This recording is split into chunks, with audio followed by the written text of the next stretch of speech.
Welcome back to World News and Prophecy class. We're still in an introduction to Daniel. We're going to talk a little bit here for a minute about the background to Daniel to understand his setting and his time. You know, we talked earlier about the discerning the times and Daniel wanting to understand the why of what had happened to him and to his nation. But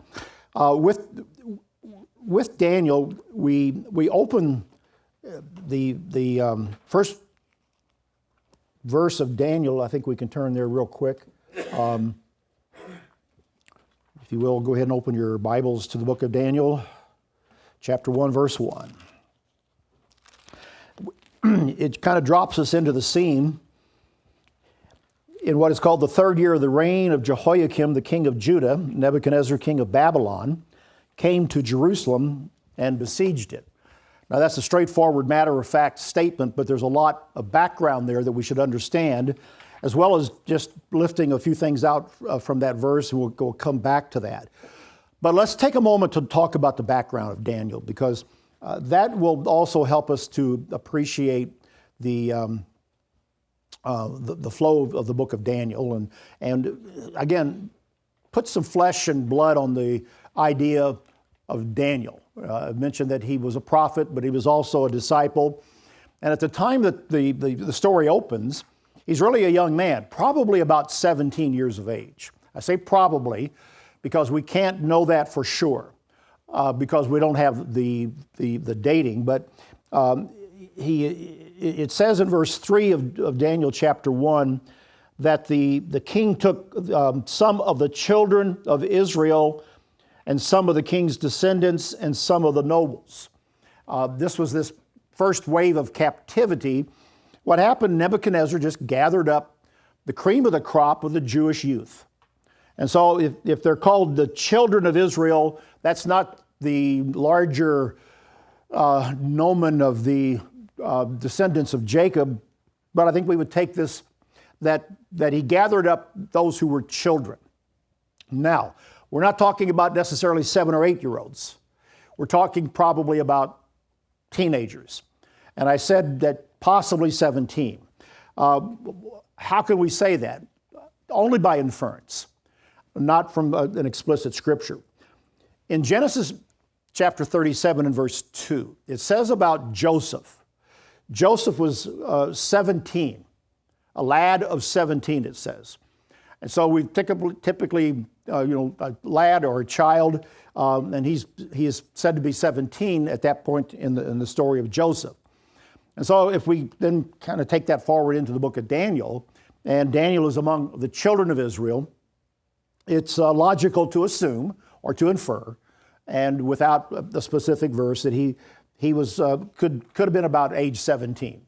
Maybe he was 16, maybe he was 18. You know, we can accept all of that, but I'm not going to test you necessarily on that. But understand that he's about your age when he finds himself taken to Babylon.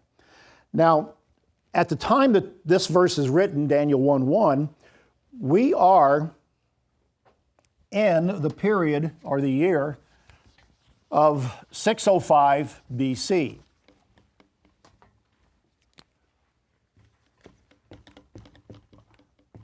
Anybody know what the BC stands for? Before Christ, yeah, before Christ. So this is the year 605, when Nebuchadnezzar comes to Jerusalem and besieges it and takes these people to Babylon. If Daniel was about 17, let's say, then he could have been born about the year 623 BC, okay? 623. Now that would put him 17 years earlier than the captivity here. It would be that he was born during the reign of the king of Judah named Josiah. Are you familiar with King Josiah? He was one of the good kings. He became king at, I think, age 8, and was a righteous king. He reformed the whole nation, got them back on track, worshiping God for a period of time. And so it's possible if he was born in 623, Josiah would have been on the throne. And so he would, that's the time setting here. Now, this also connects us to another personage of the Bible, the prophet Jeremiah.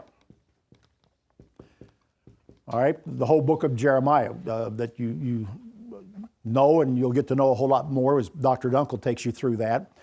Jeremiah was working and prophesying during the time of Josiah. In fact, when Josiah gets killed by an Egyptian army, Jeremiah writes the book of Lamentations, and it's a lament at the birth or at the death of Josiah. And so the point is, if Daniel's born in 623 during this period of time, as he's growing up over the next few years, he would have known of Jeremiah. Not that he would have known him personally necessarily, but the prophet Jeremiah, as he walked the streets of Jerusalem, as he gave his utterances and became this personality, Daniel would have known him, or known of him, been aware of him. So this puts him in the context of that particular prophet that we have here, that of Jeremiah. And keep in mind, Shadrach, Meshach, and Abednego, his three friends, would have known this, known him as well. And so, at this particular point in time in the story, there is a great deal taking place in the politics of the nations in and around Judah and Jerusalem. If I would just turn the page right here to a broader map of the area. This is where Israel was. Jerusalem is right there. That's where Daniel is and Jeremiah. And at this particular time, you have, let's just mention three great powers that are impacting the events of this time. You've got Egypt, that is still a relative power, not as big as they were during the time of Moses and before the Exodus, but you've got Egypt down here that is still powerful enough to actually come up and annex Judea for a period while Daniel is a young man. Daniel, for a period of time, was actually a subject of the Egyptians because of that whole area kind of coming under the control of the Egyptians. But you've got the nation of Babylon that is over here, and we've read about that in verse 1. And then you have to the north the great power of Assyria. So you've got Assyria. Let's put down Egypt. Assyria, which plays in the biblical story, and Babylon.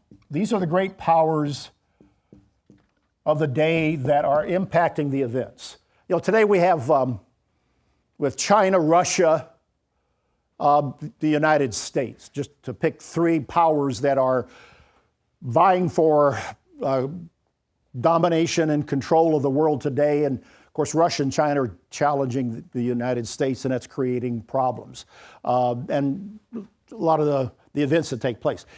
In Daniel's day, it was the interplay of these three great powers that was influencing day-to-day events for Daniel in the streets of Jerusalem.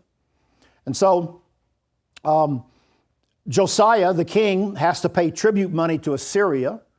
Assyria is this monolithic, huge empire. They've already taken the nation of Israel to the north captive.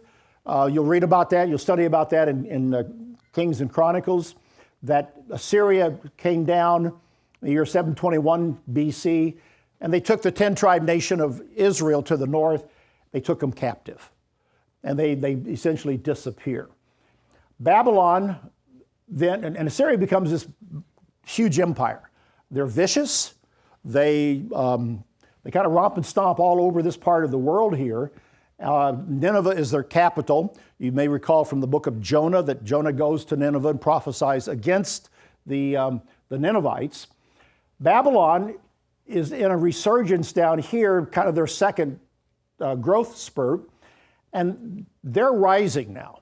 And the power play, and then Egypt is still trying to be a power, kind of like Russia is today. Russia formerly had its empire, then during the Soviet Union days under communism, they had this great world empire. That came apart in the early 1990s.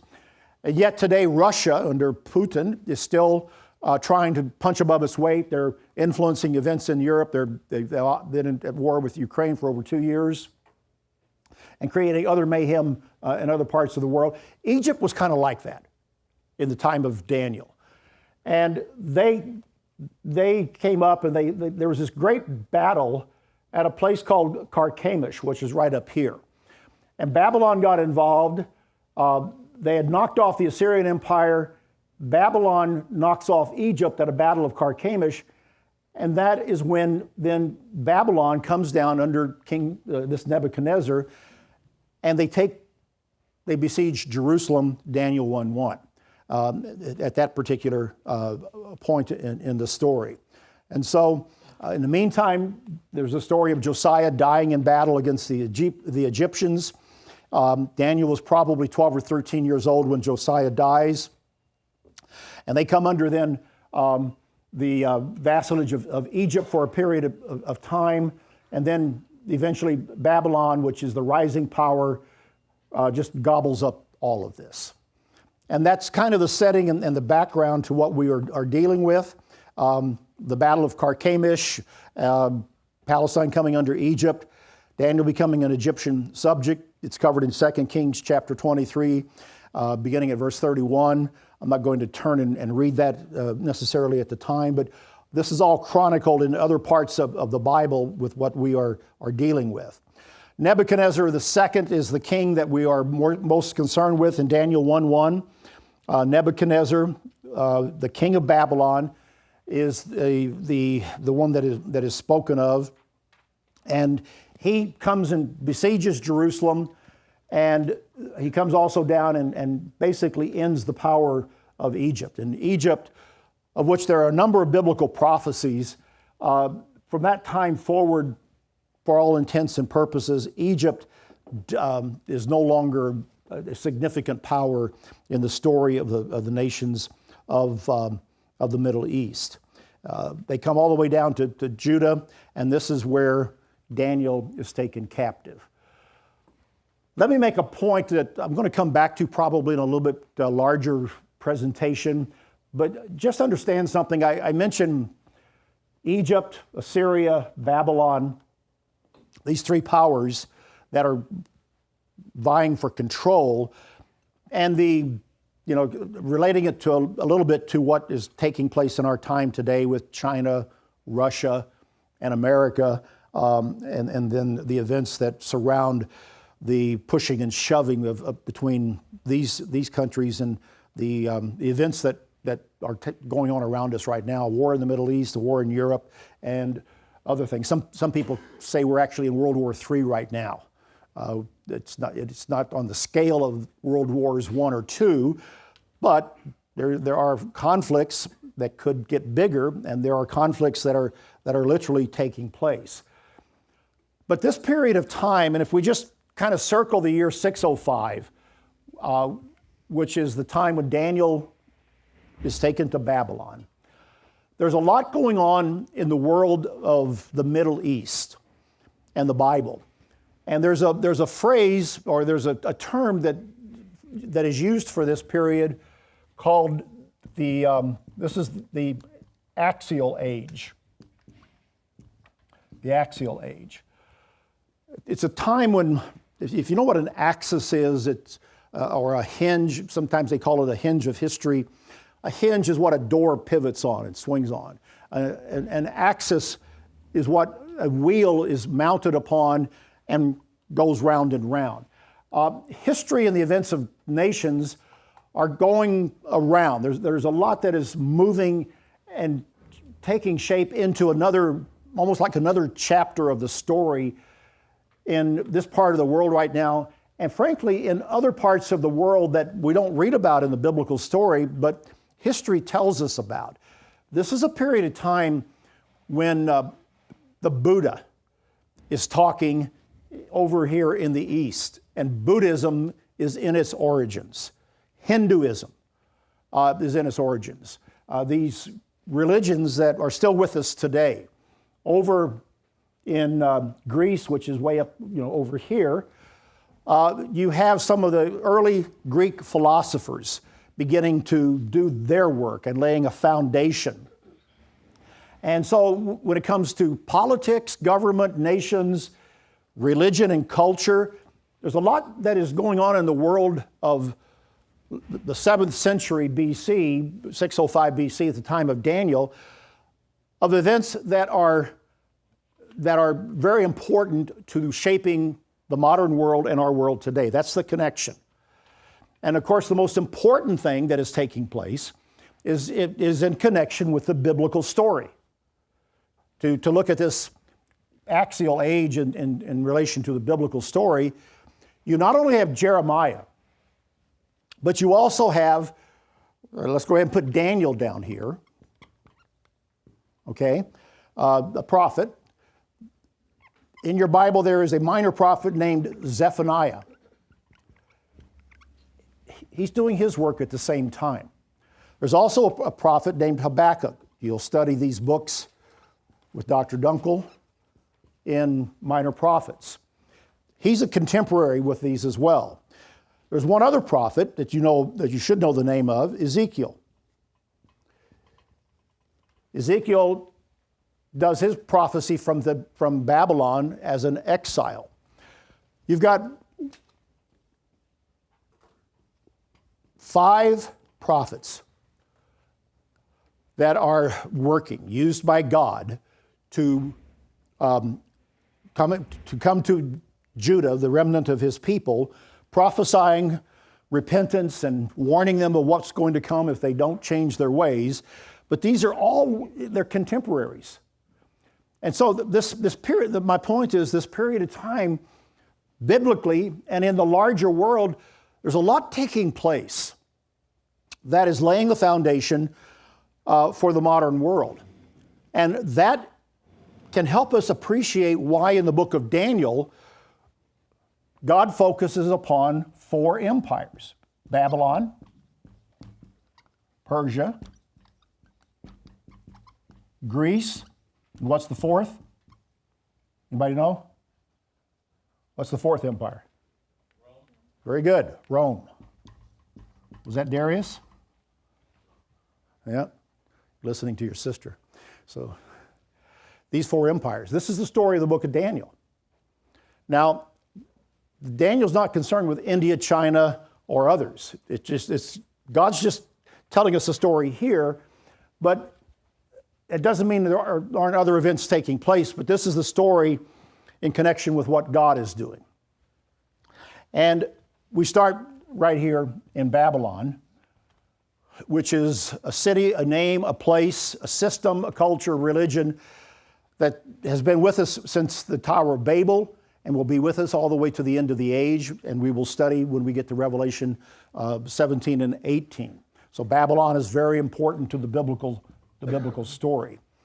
But just as there were a lot of events taking place in the world at large that was reshaping this time, God was also laying the foundation through Daniel and these other prophets of prophecies against these nations and information and a whole system that we should study to appreciate that God, who controls all of history, was not absent with his own people and his own prophets to lay down certain key thoughts. So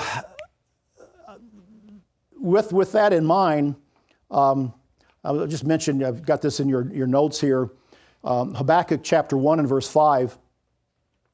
Habakkuk opens up and he's lamenting to God why there are so many sins in Israel or in Judah. God says, well, they are, and I'm going to bring Babylon and punish them. And Habakkuk can't figure that out. Why God would use a people worse than the Jews, Babylon, to punish them. He does. But in Habakkuk 1:5, God says, look among the nations and watch. Be utterly astounded, For I will work a work in your days which you would not believe, though it were told you. God did do an astounding work in the days of Habakkuk, but they were also the days of Daniel and these other men. Again, keeping that in mind. He did a great work among the nations. And that's important to understand with what is taking place. Now, I want to just reference Jeremiah. Those of you that heard Dr. Dunkel's sermon here on the Sabbath in the morning service, he went through the first chapter of Jeremiah, talked about Jeremiah in the context of being a young man and what God called him to do. But in Jeremiah chapter 1, verses 6 through 10, essentially God is saying to Jeremiah that you're going to be pulling down and setting up. Maybe I should just read that rather than paraphrasing it. But the part of the initial pronouncement by God to the prophet Jeremiah does really speak to what he was involved with. At verse 10, God says to Jeremiah, I have this day set you over the nations and over the kingdoms. Why would he put a prophet over nations and kingdoms? What's that about? Keep in mind, Daniel will be in Babylon, and he's going to rise to be the right-hand chief of staff of the king. That's no small potatoes. That's pretty important, and God operates that. He makes it happen. He says to Jeremiah in Jeremiah 1:10, I set you over the nations and over the kingdoms to root out and to pull down, to destroy and to throw down, to build and to plant. Now there's a lot packed into verse 10 of Jeremiah chapter 1. And it speaks to the times that we are talking about here, of all these 5 prophets, and what's taking place in the larger world, both with the development of what will be world religions, Buddhism, Hinduism. And they're with us to this day. I mean, we are dealing in the nations, and we're working where we have members in Myanmar and in Bangladesh right now. We are dealing with Buddhism and Hinduism. We have 2 members in Bangladesh recently baptized who were run out of their village by other Hindus. Our members, they're Christian. They're not run-of-the-mill Christians. They're Sabbatarian Christians. They're keeping the holy days. And they're dealing with this religion. And in Myanmar, we have members in Myanmar, which is a Buddhist country. And they've come out of all of that and are worshiping God. And so hundreds of years later, from the time of the origins of this, God's still working, calling people from nations who have to contend with the impact of events that were forming and shaping during this period of this axial age, this period where Daniel finds himself, where there were great movements culturally, through religion, and even politically, that was not only shaping their world, but impacting generations down to our time today.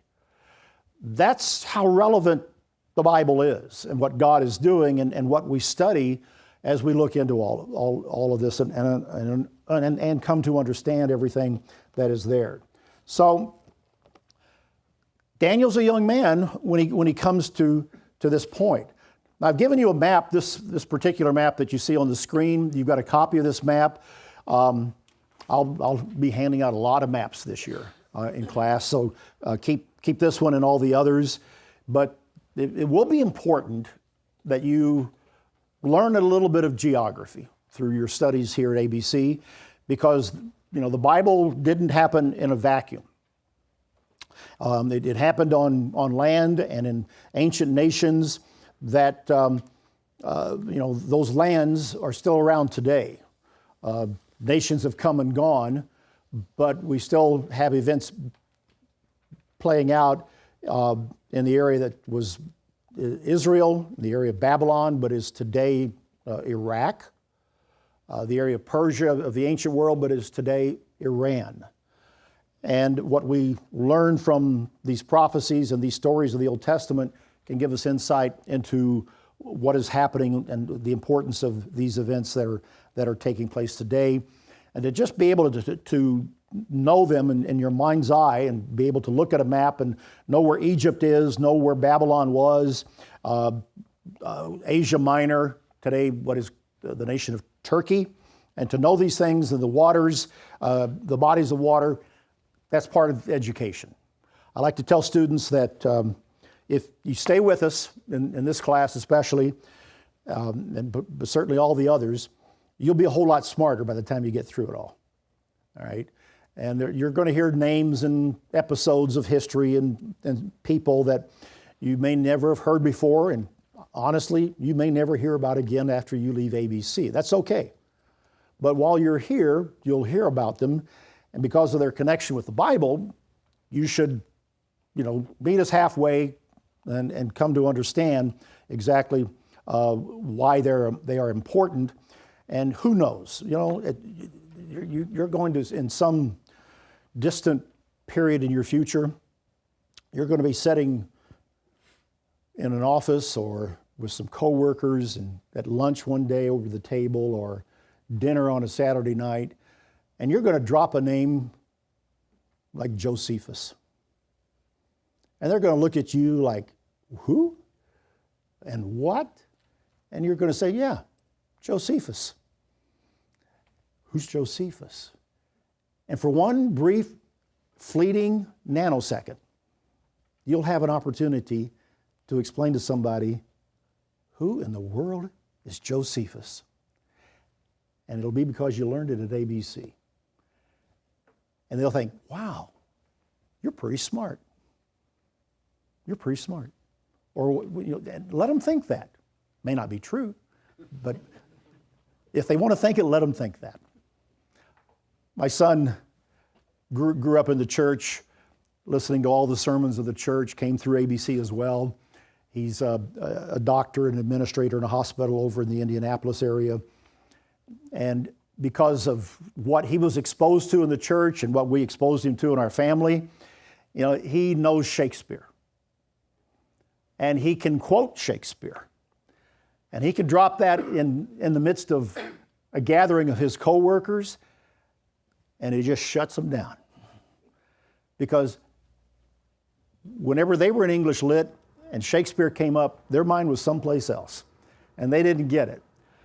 And he just loves to do that just to, impress them or, to drop something on them that they just don't know about. They may know medicine and science and physical therapy and how to run a half marathon and, things like that, but they don't know about Othello and Macbeth and some of these characters out of Shakespeare. But you're going to know about Josephus and Antiochus Epiphanes at a time when others will not. Let's move on to chapter 1 of Daniel. So let's go ahead and start into the text. All of this is background and introduction at this point. Let's get into the book of Daniel. We've already read chapter 1, verse 1. And for the remainder of the time here in this session, let's look at what we have, see how far we can get into chapter 1. All right, so let's go ahead and repeat verse 1. In the third year of the reign of Jehoiakim, king of Judah, Nebuchadnezzar, king of Babylon, came to Jerusalem and besieged it. So here we are at the year 605 BC. So put that in your margins, put that in your notes, whatever, but you should know that one. Now there are 3 dates to the siege of Jerusalem that you should know about. And the first one is 605. This is where Daniel was taken captive. A few years later, there was a second siege, Babylon again. In 605, they didn't destroy the city. They didn't burn the temple down. They just took it over, left a garrison of troops, and took the cream of the crop like Daniel and his friends. But in the year 597 BC, which is 8 years later, there was another invasion by the Babylonians on the city. They deposed the king at that time. And then, 10 years later, in the year 587, there was a third and a final conquest of the city. And at this time, they were so fed up with the Jews, they burned the city, they destroyed the temple, and brought it to an end, 587. So there's three different attacks by Babylon upon Jerusalem. All right, so you should know that, and you should know that Daniel and his friends, they're taken captive to Babylon in the year 605. If you look at this map and the one that I've given in front of you, if you look at Jerusalem down here, and Babylon is over here, it took a few months for them to walk from Jerusalem to Babylon. They didn't go straight across the desert like this. They would have gone north and then down the Tigris and the Euphrates River Valley to Babylon. And that was a circuitous route, but that was the way it was in those days because it was far more pleasant than taking a straight path across the desert. And so Daniel literally, most likely as a captive, walked several months that it would have taken to go to Babylon at this time. So know these three dates and know what happened. And the final one here is when the temple is destroyed. All right? Now you should know that that is what is called the first temple. The first temple. It was the one built by Solomon. In the story of Jerusalem and the history of Israel, there are two temples called the first temple and the second temple. Brilliant. You guys are really on top of it here. The second temple is the temple that we encounter in the New Testament where Jesus walked. Okay? But that was a separate temple rebuilt after the first temple had been destroyed, beginning 70 years later when the Jews returned from Babylon to Jerusalem. So you should know that's just kind of another fundamental point. The two temples, 587 is when the first temple was destroyed. It was destroyed in the year of August, or in the month of August, the equivalent of August. So called the 9th of, I believe the 9th of Ab, maybe it's the 10th of Ab. But the Jews remember that to this day, and that coincides with early August when the first temple was destroyed. And so in verse 1, we also are introduced to two cities, Babylon and Jerusalem. Okay? So where can I have any room left up here? Babylon and Jerusalem.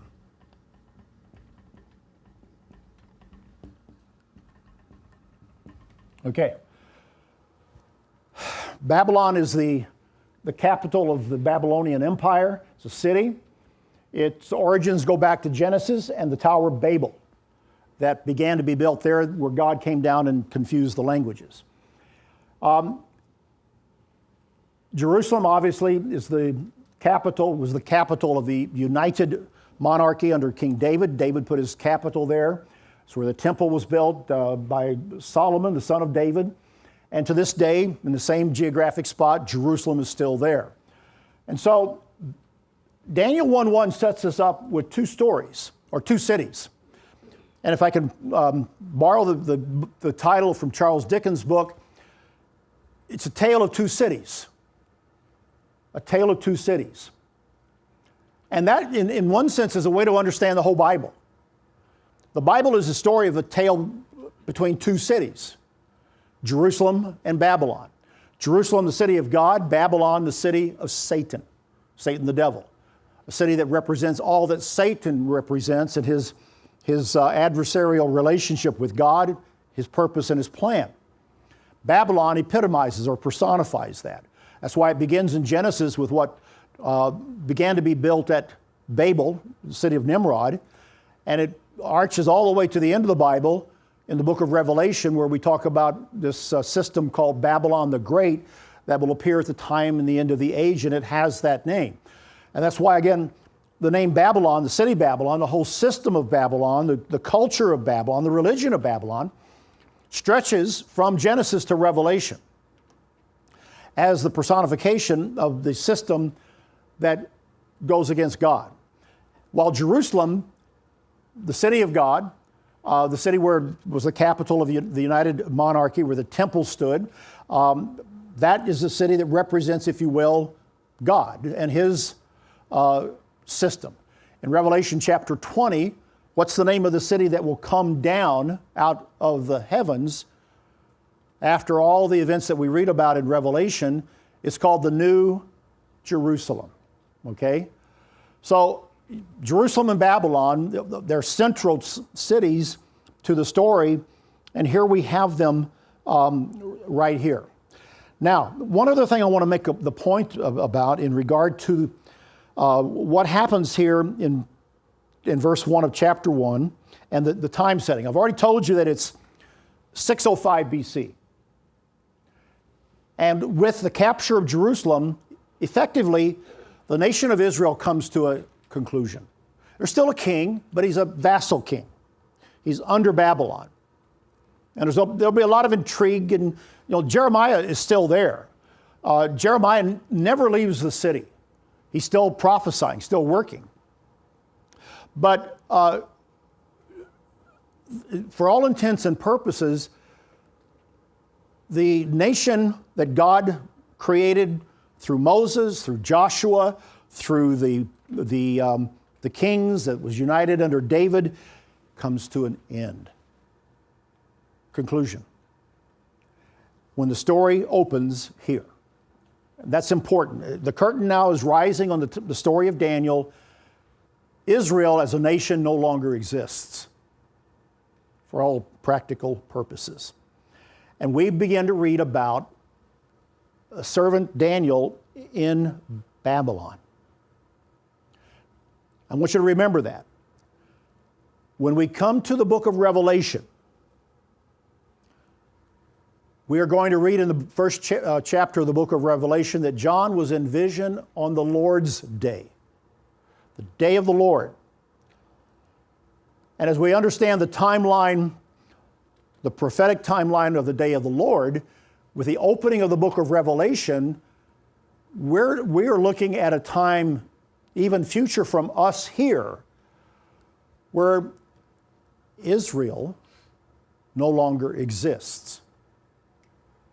And we are going to be seeing, and the book of Revelation is going to be talking to us about a period called the times of the Gentiles and the dominance of these Gentile powers that begin in Babylon with the story of Daniel.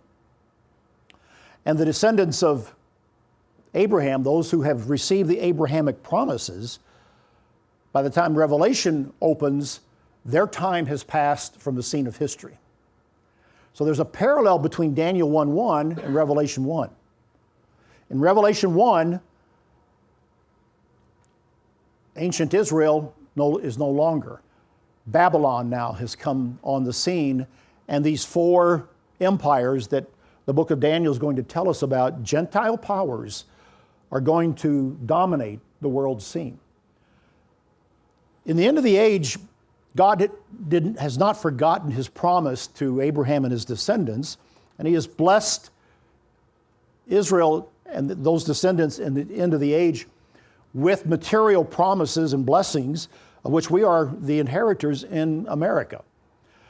But when we come to the time of the events of Revelation, because of sin, because of God's judgment, our time will have come to an end.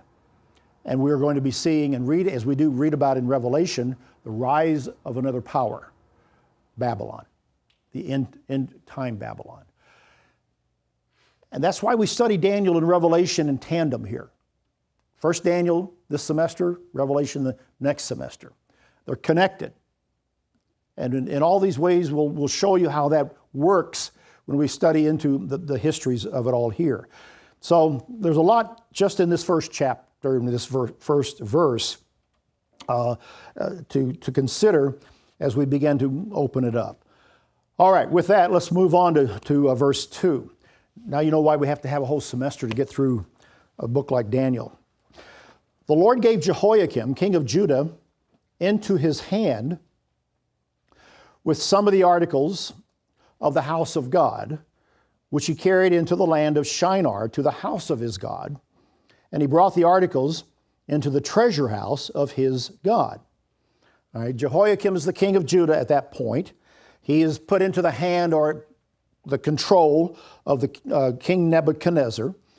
And he then goes into the temple and takes some of the articles, some of the vestments of the temple, carries them into the land of Shinar. Now, Shinar is just a name for Babylon. It's another name, an older name for Babylon, but that's what is being described. He carries them into the land of Shinar to the house of his God, and he puts them into the treasure house of his God. Now, this was a common practice in the ancient world when one nation would go to war against another, beat them up to prove their dominance. They would go into the temple of the vanquished country and rob the images of their god or goddess, their chief deity. They would take them out of that temple, take them back to their home, put them in the temple of their god in a subservient role to show the fact that, in this case, Babylon's God is greater than the God of Israel or Jerusalem. But this was done all over the ancient world because they all had deities, temples to their pagan deities, and it was the trophy. It was what they did. But guess what? They went into the temple in Jerusalem. Did they find an idol in there? What do you think? No. Why? Why didn't they find an idol in the temple in Jerusalem? An image of God. 10 Commandments. Yeah. Thou shalt make no graven image before you. That was one of the wonders of any foreign occupier of Israel. They couldn't believe that these Jews had a temple that didn't have an image of their God in it. Because their temples did. Apollo, Athena, Diana in Ephesus and other places. And these pesky Jews, they didn't do that.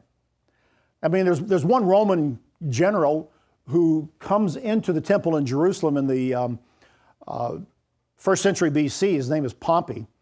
He walks right into the temple, goes into the Holy of Holies. He's looking for a God. And he can't believe that these Jews don't have a God. He doesn't find an image. Alexander the Great is said to have wanted to visit the temple as well. We don't. Josephus, there's that name again, says that he did go to Jerusalem, but we don't have a record of him going into the temple. They did bring, according to Josephus, the high priest brought out a copy of the book of Daniel and read it to Alexander and said, this right here, this chapter 6, it's talking about you. Chapter 7, it's talking about you, Alex. And he's supposed to be all impressed by that. I think that story actually happened. But Alexander the Great always visited every temple that he in every city that he conquered because he thought he was descended from a god, from Zeus, and he wanted to see all these images. But in Jerusalem, they didn't have that.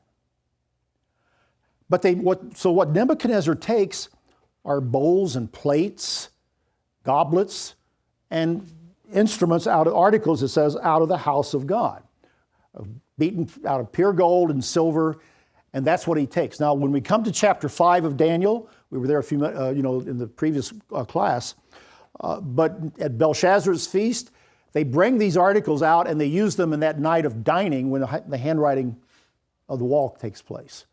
And it's a sacrilege, it's a desecration. But they actually dine on those. But that's all they could get. But those were not graven images. Those were what had been commanded by God to be created, to be used for the service of the temple. But they were not graven images. And so this is established right up here. Let's move on to verse 3. Then the king instructed Ashpenaz, the master of his eunuchs, to bring some of the children of Israel and some of the king's descendants and some of the nobles, young men in whom there was no blemish, but good-looking, gifted in all wisdom, possessing knowledge, quick to understand, who had ability to serve in the king's palace, and whom they might teach the language and literature of the Chaldeans.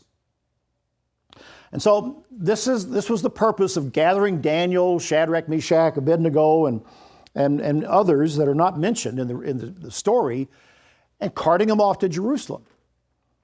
They were to be then indoctrinated, put through an academy in Babylon to learn the ways of the Chaldeans or the Babylonians. Chaldea is the region in which Babylon was, so we sometimes say the Chaldeans or the Babylonians. It's the same thing. They were to learn the language and the literature, and all of the knowledge. They were smart enough to be able to do that. Now we would have known that Daniel certainly spoke Hebrew, likely spoke Aramaic, which was known throughout all the world at that time. He may have had a smattering of other languages, but we could probably guess, certainly Hebrew and likely a bit of Aramaic. Now they have to learn the language of the Babylonians and the religion of the Babylonians. They're put through an intense schooling. It's going to be a few years to be trained into what is in essence the civil service of Babylon. So they're going to become government officials, administering the day-to-day activities of the cities and the empire throughout this whole region of Babylon. Nebuchadnezzar wasn't, a dummy. He wasn't going to waste this brain pool that he knew was there among the Jews in Jerusalem. He takes the best. He finds out who's got the highest SAT, PSAT, everything else, and they look it all up. They gather them up probably in the streets of Jerusalem in the main square, and they march them off to Babylon. He's going to use them. Now, Daniel and his friends are going to be expected to learn not only the language, but most certainly the religion of Babylon, which was completely pagan. The chief god of Babylon was a god named Marduk. There were others, but the number one was a god named Marduk, or Marduk. I like to say Marduk just because it's easier to say Marduk. Babylonian religion was also full of superstition, sorcery, the black arts. We'll see that as we get into chapter 2 with the magicians that are called upon to interpret the dream of Nebuchadnezzar. They are people who read the stars. They will cut open an animal and lay out on a table the guts, the entrails of a sheep, a rabbit, whatever other animal. And then these specially trained priests will look at that. And from that they will say, all right, this is a good day to go to war. Good day to die. Whatever it might be. Or nope, we better not go. The omens, the signs are not here that are favorable to the king. We don't advise you go. And that would be done not only for going to war, but for any other major project, the building of a major building within a city, or laying out a city. They wouldn't do that without a sacrifice to their God, an animal being killed, everything being laid out to find whether or not it was auspicious or the right time to do it. And there was a system to all of that. This is what Daniel and his friends would have been expected to learn. All right? Imagine yourself being forced to learn the Catholic Catechism or the writings of the Bhagavad Gita in some course of learning. And not just an apologetics or a comparative religion class, but a thorough, systematic study of everything connected with those. Because you are then going to be called upon to administer affairs based on that religion. Take the Quran, for instance. I mean, in the Muslim nations run by what they call Sharia law, they are administering government by the laws interpreted out of the Quran. This is what Daniel would have had to do. This is what they were being trained to do, only it wasn't the Quran, it hadn't been written yet. It was the laws and the religion of the gods and deities of Babylon. And this is what is setting up this whole confrontation that we're reading about here in chapter 1 of Daniel, as they are to be taught the language and the literature of the Chaldeans. And verse 5, it says, the king appointed to them a daily provision of the king's delicacies and of the wine which he drank, and 3 years of training. So it was a 3-year training program, so that at the end of that time they might serve before the king. Now from among those of the sons of Judah were Daniel, Hananiah, Mishael, and Azariah. These were their Hebrew names. To them the chief of the eunuchs gave names. He gave Daniel the name Belteshazzar, to Hananiah Shadrach, to Mishael Meshach, and to Azariah Abednego. And of course, when we typically refer to them, we refer to them by, at least those three, by their Babylonian names, Shadrach, Meshach, and Abednego. And so, verse 8 tells us, however, that Daniel purposed in his heart that he would not defile himself with a portion of the king's delicacies, nor with the wine which he drank. Therefore, he requested of the chief of the eunuchs that he might not defile himself. So here's where they draw a line. He didn't mind so much, and what we can conclude is, he didn't mind learning the knowledge, wisdom, and culture of Babylon. But he drew the line on the matters that would cause him to truly assimilate into the culture. And he drew the line on food. Now, it's not explicitly clear from the text that it was clean and unclean food. Some commentators feel that that was part of it, and certainly the Babylonians would have been eating pig. But they would also be serving food that had been part of an idol worship. Plus, it would have been food that they just weren't used to, and a far different, richer diet than they were used to. I personally come down on the side that no doubt unclean meat was a part of this, and that's where they drew the line. And other commentators will agree with that, even though the commentator may think it's okay to eat pork today because of supposedly what Jesus meant in the Gospels when he commented upon that. But it was let's just say that it was the line was on food. Now in the Bible, when you study the food laws are a part of a holiness code. God says, don't eat this. Be you holy. And that's one of the tenets by which we today still do not eat unclean foods, understanding that it's part of a holiness code that God gave specific commandments on. And we could say, I think, carefully and easily with Daniel and his friends, that with what they put into their mouth, they were not going to go that far. It was okay to learn, the annals of Marduk, but they weren't going to be defiled by food. That's where they drew the line.